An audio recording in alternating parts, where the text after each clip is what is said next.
Assalamu alaikum and welcome back.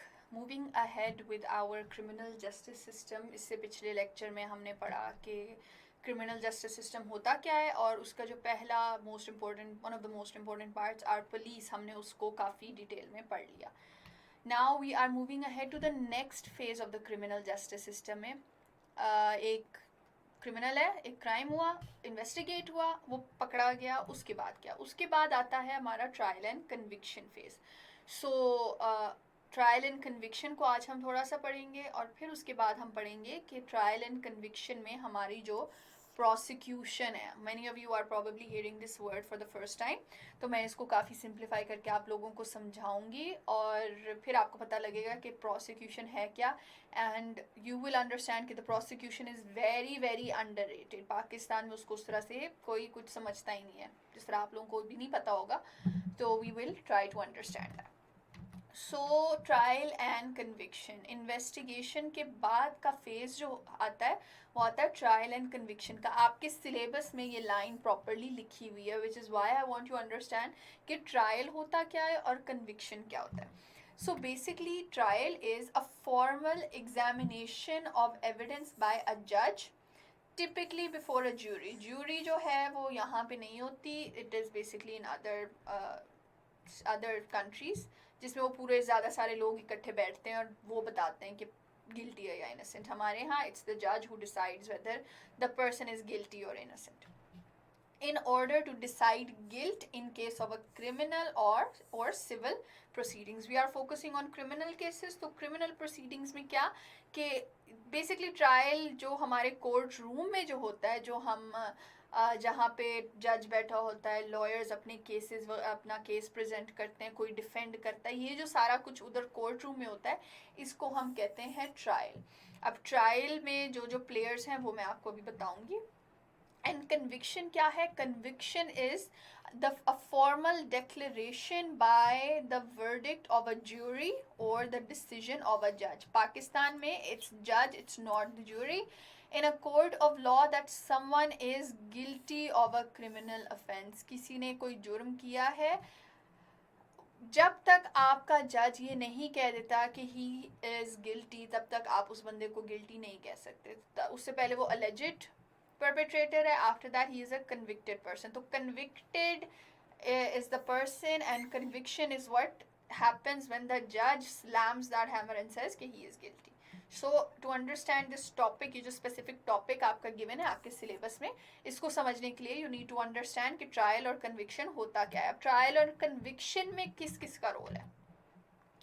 जब आपकी trial होती है, आप कोर्ट रूम में जाते हो और आपकी ट्रायल होती है, तब who are the different players in it. सबसे पहले तो आपका जज, the person who is going to make the decision कि ये इंसान जो है, ये जो जिसको ब्लेम किया जा रहा है, एलिजेड पर्सन है, is he guilty, is there sufficient evidence to prove that he is guilty. Evidence इतना काफ़ी है to rule out his innocence, वो आपका जज डिसाइड करता है. Then we have the jury. अब like I told you before, ये it's not relevant to us.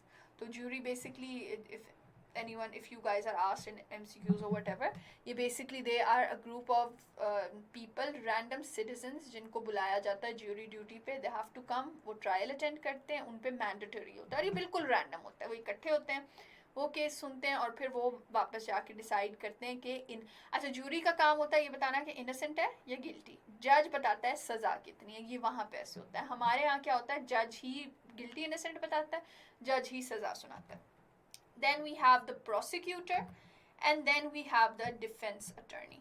Prosecutor extremely important. आज का हमारा लेक्चर इस पे बेस करेगा. ये मैं आपको भी आगे बताती हूँ. बेसिकली प्रोसिक्यूटर है कौन, ये वो बल्कि आगे बताती हूँ.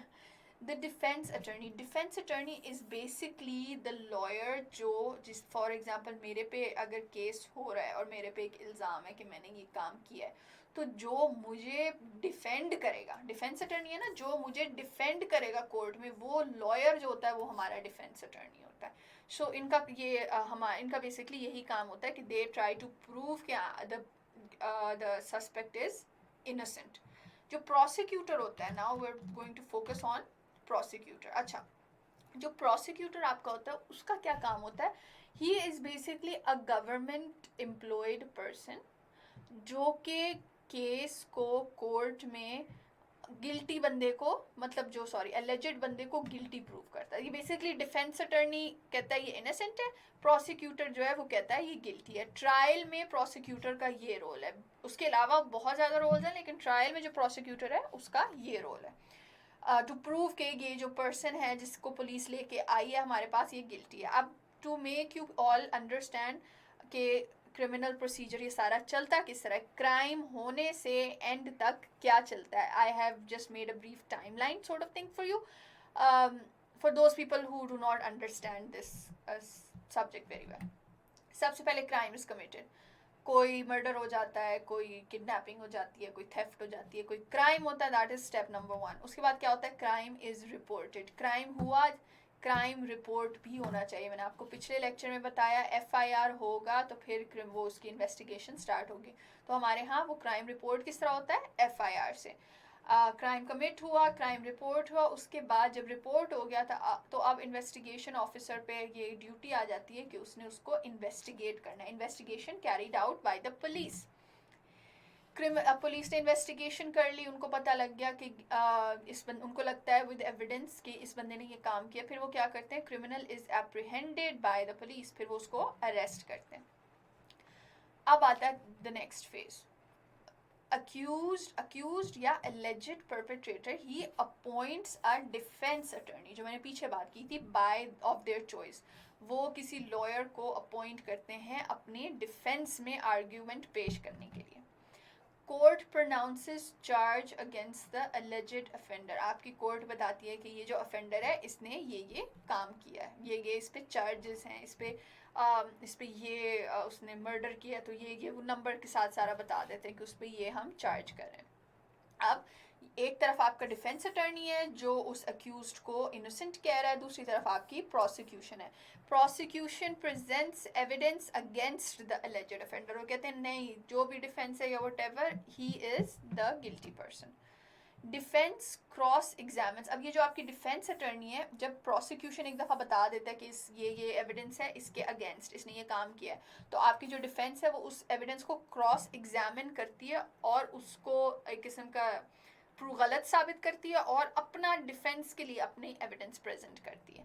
और इवेंचुअली ये सारा कुछ चलता रहता है। इवेंचुअली व्हाट हैपन, द जज pronounces the judgment, either the person is acquitted or punishment, या वो convict हो जाता है या फिर वो acquit हो जाता है।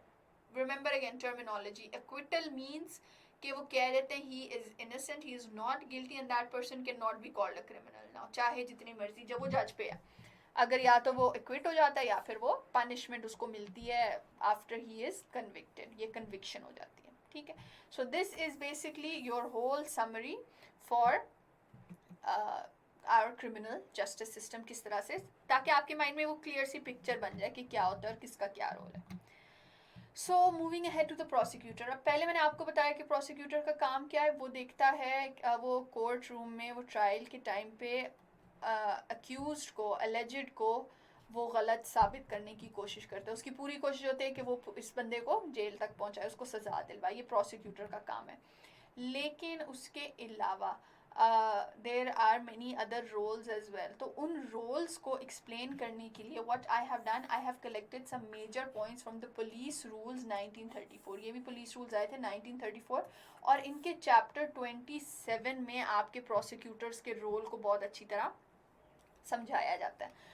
So according to this, the role of the head of the prosecuting agency, जो prosecuting agency को look after कर रहा है, उसका क्या रोल है? His role is, अब ये गौर से समझे, thoroughly scrutinize challans and intermediate references and applications from police stations। Police जो है वो चलान जब वो सारी इन्वेस्टिगेशन कर लेती है ना, वो फिर प्रोसिक्यूटर के पास चलान भेजती है और वो कहती है कि हमने पता करवाया ये बंदा जो है ये गिल्टी है और इसके अगेंस्ट अब आपने केस चलाना है। ठीक है, in connection with the prosecution of the cases and the arrest of the offenders, the confiscation of bail of security bonds and other matters in which his advice or order of a court is required। अच्छा, to make you understand this, basically prosecutor, एक तो उसका court में argue करने वाला काम तो समझ आ गया आपको। दूसरा, the prosecutor is basically what links the police with the judge। ठीक है, वो ट्रायल और पुलिस को लिंक करता है। उसने पुलिस से एविडेंस लेके, उसने पुलिस से चालान लेके, उसने आगे उसको कोर्ट में लेके जाना है और उस पर मतलब he has to prove his point. So basically this is the bridge between these two agencies.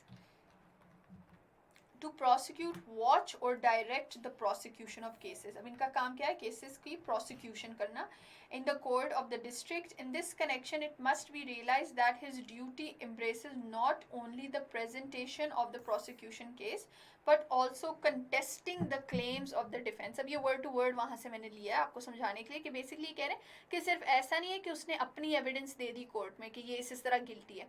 जब डिफेंस आके अपना काउंटर आर्ग्यूमेंट देना है तब इसने दोबारा जाके उनको दोबारा गलत साबित करना है। सो वो एक डिबेट टाइप चलती रहती है इनकी। To supervise and distribute the work of prosecuting officers subordinate to him and of the police personnel attached to his office or to the courts. अब देखिए पुलिस का बिल्कुल irrelevant नहीं हो जाती, पुलिस का अभी भी काम है, पुलिस ने विटनेस भी करना होता है, पुलिस ने कम्युनिकेट भी करना होता है इस स्टेज पे आके। तो प्रोसिक्यूशन का काम है पुलिस को उस तरह से इंगेज रखना, पुलिस से उस तरह से काम लेना। और दूसरी चीज़ ये कि ये तो हेड ऑफ प्रोसिक्यूटिंग है ना, ये अपने सबॉर्डिनेट्स को बताता है कि तुमने क्या क्या काम करने।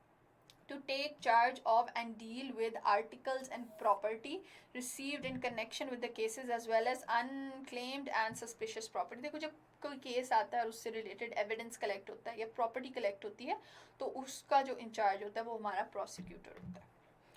And to supervise the transmission of warrants and summons to the executive police under the orders of criminal courts. जब पुलिस को वारंट चाहिए कोर्ट से, to get that warrant is basically the permission to go to a place और to arrest someone, ये सारा warrant में आता है। तो वो जो ट्रांसमिशन है ना कोर्ट से पुलिस और फिर पुलिस की रिक्वेस्ट टू द कोर्ट, ये प्रोसिक्यूटर हैंडल करता है।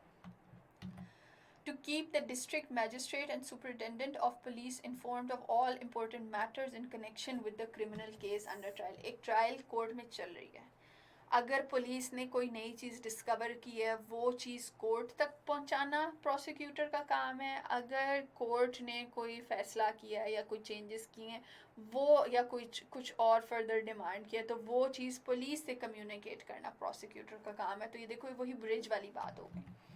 To see the instructions in connection with the diet, money and travelling expenses of witnesses are truly observed. कि जो witnesses के travelling, जब एक court trial हो रही है तो उसमें witnesses ने आना है, उनको जो travelling money और diet money खाने पीने का उनका जो सारा expenses है वो सही से उनको मिल रहा है या नहीं, ये इनका काम है। And last, to see the results of cases in courts are promptly communicated to the police stations concerned, especially orders of acquittal and discharge. Basically जब कोर्ट में केस आपका कंप्लीट हो जाता है और पुलिस कोर्ट फैसला ले लेती है तो वो जो उनका फैसला है उसको timely as soon, that is why they have used the word prominently, as soon as possible police तक दे के जाना है, specially when it is a matter of acquittal और डिस्चार्ज। कि एक इंसान जेल में है और उसकी ट्रायल चल रही है तो ट्रायल में जज कह देता है कि he is not guilty, he is innocent and he needs to be released, तो वो जो इन्फॉर्मेशन है वो जल्द से जल्द उसने पुलिस को पहुंचानी होती है। And yes, this is as simply as I could, I've tried to explain what the role of prosecution is generally and in Pakistan. So after this we are going to move ahead to the next part, which is basically our judiciary and that part of our criminal justice system. अभी मैंने इसको उस तरह से analyse नहीं किया है, analyse हम इसको करेंगे हमारे फाइनल उसमें, will do some understand what are the issues, what are the reforms needed in our prosecution, वो मैं हमारे फाइनल इस मॉड्यूल के फाइनल लेक्चर में अलग से करूँगी तीनों ब्रांचेस पे, तीनों institutions पे। लेकिन अभी I wanted you people to understand what the prosecution is, what its role is and how underrated it is. Prosecution perhaps is one of the most underrated parts of our criminal justice system. So after this I will see you in the next lecture.